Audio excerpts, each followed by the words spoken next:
문장에서의 표현 페이지 113쪽입니다. 의미 구성에 기여하는 문법 요소의 개념을 한번 보도록 하겠습니다.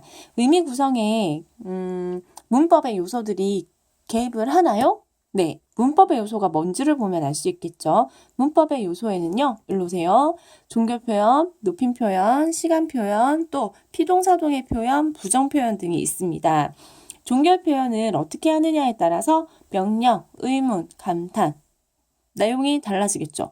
높임 표현에 따라서 누구를 높일 건지, 어떤 사람과 이야기를 하는지, 시간의 표현에 따라서 현재의 일인지, 과거의 일인지, 피동사동 표현에 따라서 누가 하는 것인지, 부정 표현에 따라서 이것을 안 하는 건지 못하는 것인지 등으로 나누어지게 될 거예요. 따라서 문법의 요소들은 의미를 구성하는 데 기여한다고 볼 수 있는 거죠. 우리가 이걸 배우는 이유는요. 화자와 청자의 오해를 줄이고 이해를 높이기 위해서 배우는 것이죠.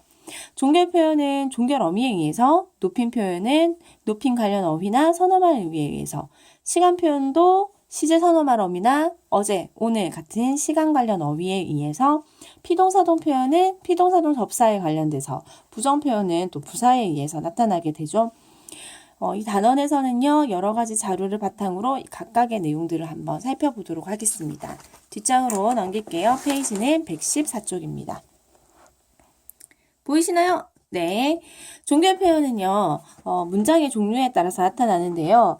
종결 표현의 유형에는 가장 기본적으로 생각을 진술하는 평서문, 질문에 요구하는 의문문, 화자와 청자에게 어떻게 해주세요 하는 명령문, 함께 행동합시다를 치고 청유문, 청자가 의식하지 않는 상태에서 자기 느낌을 얘기하는 감탄문 등으로 구분을 하게 됩니다.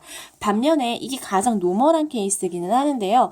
그냥 이 내용을 딱 잘라서 화자가 청주에게 요구하는 게 있으면 요구하는 것, 의문문, 답을 요구하죠. 명령문, 행동을 요구하죠. 청유문, 이것도 같이 하자고 얘기를 하는 거니까 이렇게 구분을 하는 방법도 있고요. 요구를 하는 것이 없는 평서문과 감탄문으로 나누기도 합니다. 평서문과 감탄문은 화자의 느낌 혹은 감탄 정도로만 구분할 수 있어서 그냥 서술문이라고 얘기를 하기도 한데요. 근데 이 밑에 있는 내용들을 우리가 잘 안 써요. 종결 표현은 문장 종결 어미로 구분을 하는데 다, 느냐, 어라, 자, 구나 이렇게 나타나기도 하죠. 제가 드린 프린트의 19쪽을 보시게 되면 지금 각각 줄이 그어진 부분이 굉장히 자세하게 설명이 되어 있습니다. 그죠? 이 내용들도 함께 볼게요. 특히 평서문은 상관이 없는데 의문문 한번 보시겠어요? 의문문은 이렇게 세 종류로 다시 한 번 더 나누게 됩니다. 설명을 요구하는 설명 의문문, 그 다음에 판정, yes or no를 대답해달라는 판정 의문문이 있어요. 누가 그 일을 해?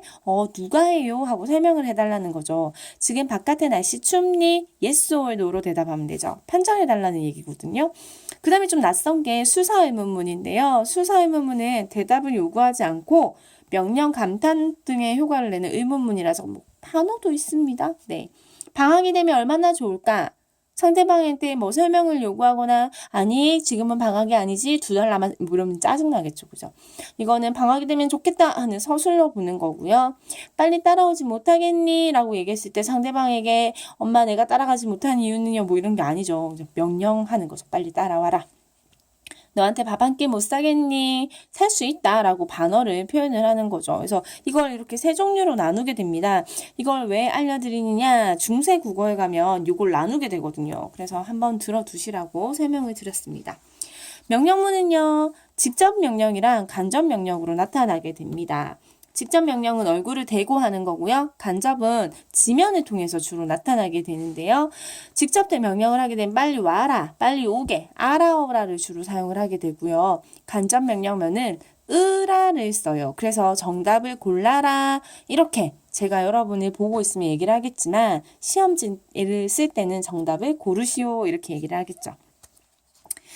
그 외에 청유문과 감탄문은요, 좀 특이한 게 있는데, 청유문은 우리 같이 뭐뭐 합시다 라고 되어 있어서 동사만 함께 올 수가 있고요. 감탄문은 이거. 감탄형 종결어미 구나 이렇게 하면서 느낌표가 함께 등장을 하는 경우가 많다는 것을 같이 알려드립니다. 교과서로 가서 간단한 예문을 볼게요. 달이 정말 밝긴 밝군 감탄사, 눈이 오는군 평서문, 집에 좀 갑시다 청유문, 적어요 명령하는 거죠. 시간 있니? 의문문으로 나타나게 됩니다. 다음. 종교 표현은 의미상 어떤 차이가 있습니까? 지금 똑같은 문장인데요. 여기에 보면 대 이렇게 구분을 하고 있죠. 제가 말씀을 드릴 때 이렇게 얘기를 드렸을 거예요. 이 더라라는 거를 캐치를 좀 해주면 얼마나 좋을까. 그래서 과거에 직접 경험한 것을 진술을 하는 거죠. 경험이라는 건 과거니까 그죠? 과거에 직접 경험한 것을 진술을 하고요. 똑똑하대에는 다를 캐치를 하시면 다고해 이렇게 하셔서요. 어떤 상대방에게 들은 내용을 간접적으로 전달을 할 때 사용하는 종결어미라서 조금 다릅니다. 옆으로 넘어가 볼게요. 페이지는 115쪽이고요. 대화에서 밥 먹어 라는 용어의 말이 포인트였어요. 그죠? 여기에 맞는 억양을 한번 드러내 볼 거거든요. 문장에서 어떤 종결 어미로 보는 것이 타당한지에 대해서 탐구를 해보라고 합니다. 첫 번째 장면을 보니까요. 밥 먹어. 배고팠거든. 그렇구나. 맛있게 먹어. 그러니까 앞부분에 이 친구가 질문한 것 같아요. 너 뭐해? 나 밥 먹어. 이렇게 얘기를 한 것 같아요. 밥 먹는다는 현재의 자신의 상황을 진술한 거라서 평서문으로 보고요. 억양은 내리죠. 이걸 어떻게 한다 그래요? 내리는 억양. 평서문은 알잖아. 하향 억양이라고 한다. 그죠? 옆으로 가셔서 밥 먹어. 아침에도 안 먹었잖아. 아 싫어. 이렇게 얘기를 했을 때 이건 명령형에 가깝죠. 명령형은요. 이렇게 억양이 나타나게 되고요. 얘는 수평 억양이라고 하는 게 적합할 것 같아요. 밥 먹어. 맛있겠다. 너도 먹을래? 밥 먹어? 이렇게 물어보고 있네요. 이건 의문형인 것 같습니다. 이건 뭐예요? 상대방에게 yes or no를 얘기를 하는 것 같은데요. 아니면 너 밥 먹니? 확인을 하는 건가요? 이렇게 의문문으로 나타나게 되고요. 의문문은 제일 자신 있죠. 끝을 올리시면 돼요. 얘는 상향 억양이라고 합니다. 마지막 밥 먹어 너를 위해 준비했어 라고 얘기했을 때 이거는 너에게 이걸 하라고 시키는 명령형으로 볼 수도 있지만 우리 같이 밥 먹자라고 얘기하는 청유문으로 볼 수도 있죠. 청유문은 하향의 억양을 쓰고요. 명령형은 수평의 억양을 쓰게 됩니다. 이렇게 억양까지 함께 표시해 보았습니다. 밑으로 한번 가볼게요. 문장을 구분하는 데는 문장의 종결어미와 화자의 표현 가운데 어느 게 더 중요할까요? 이렇게 얘기했어요. 방금 왜 밥 먹어 라는 걸 가지고도 얘기를 할 때 의문형이 붙은 문장은 상관이 없는데 첫 번째, 두 번째, 세 번째는 문장의 형식은 똑같잖아요. 그죠? 종결어미가 똑같단 말이에요. 그러면 이걸 어떻게 분석을 할까요? 이렇게 얘기를 하는 거죠. 이거는 좀 포인트를 다르게 둬야 될 것 같아요. 형식을 중요한 포인트로 두면 종결어미에 따라 보는 게 확실하겠죠. 하지만 실제 상황을 포인트를 둔다면 표현 의도를 보는 게 좋을 것 같아요. 글자를 쓸 때는 형식을 중요하게 생각하니까 종결어미가 더 중요할 것이고 말을 할 때는 표현 의도가 훨씬 더 중요하게 사용이 될 거예요. 왜냐하면 이런 경우 있죠. 어떤 행동을 했는데 그 행동이 적합하지 않을 때 너 나가 라고 얘기를 해서 여기 공간에서 상대방을 격리를 시키는 경우가 있단 말이에요. 근데 이때는 나가는 게 포인트가 아니라 뭐예요? 이 액션을 하지 않는 게 포인트잖아요. 그죠?